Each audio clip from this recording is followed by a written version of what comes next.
The goal of this video is to uplift and amplify the Call to Action 3.2 as made in the final report of the National Inquiry into the Missing and Murdered Indigenous Women and Girls, henceforth referred to as the MMIWG final report, which states, quote, "We call upon all governments to provide adequate, stable, equitable, and ongoing funding for Indigenous-centered and community-based health and wellness services that are accessible and culturally appropriate and meet the health and wellness needs of Indigenous women, girls, and 2SLGBTQQIA people.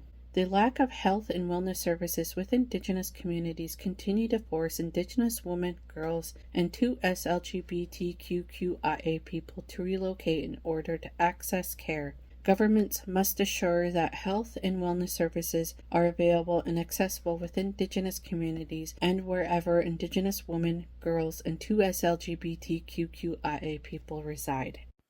Health is a human right. The MMIWG 2S+ report defines health as a holistic state of well-being, which includes physical, mental, emotional, spiritual, and social safety, and does not simply mean an absence of illness. It explains the impacts that colonialism has on health through the 4 pathways that maintain colonial violence. Intergenerational trauma results in higher rates of mental health issues, abuse, and substance use. Social and economic marginalization contribute to food insecurity, lack of safe housing, and lack of access to health services.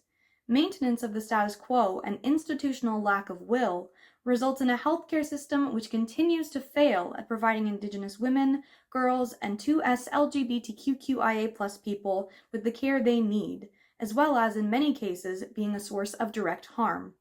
Ignoring the agency and expertise of Indigenous women, girls, and 2SLGBTQQIA people results in less effective and culturally unsafe healthcare.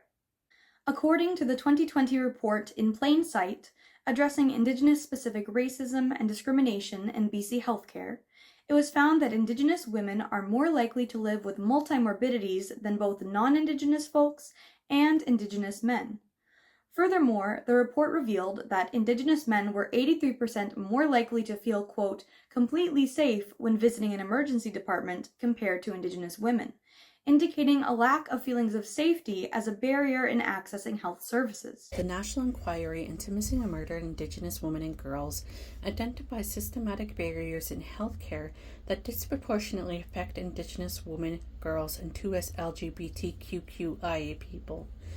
It also explains that First Nations, Inuit, and Métis people, including 2SLGBTQQIA people, have the capacity to heal and bring knowledge and solutions to their communities, yet the current health and wellness systems frequently fails to recognize the value and strengths.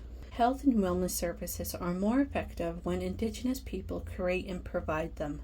Ultimately, culturally affirming care emphasizes the importance of equity-based, holistic care and supports healing at individual, family, and community levels.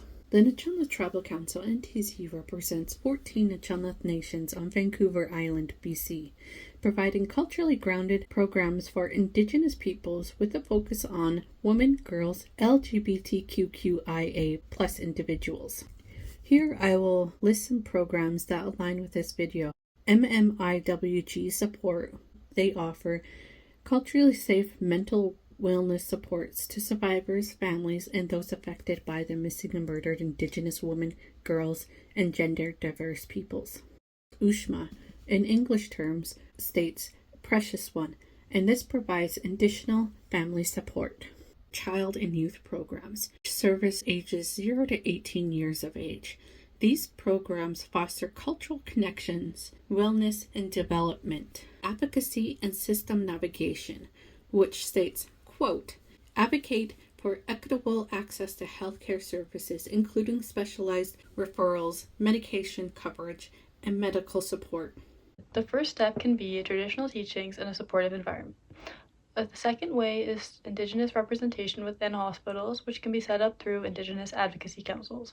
Another way is extensive training within the healthcare system and dedicated to LGBTQQIA+ services, and increasing the amount of funds so that hospitals can operate on and off reserves using an integration of both in-person and online methods.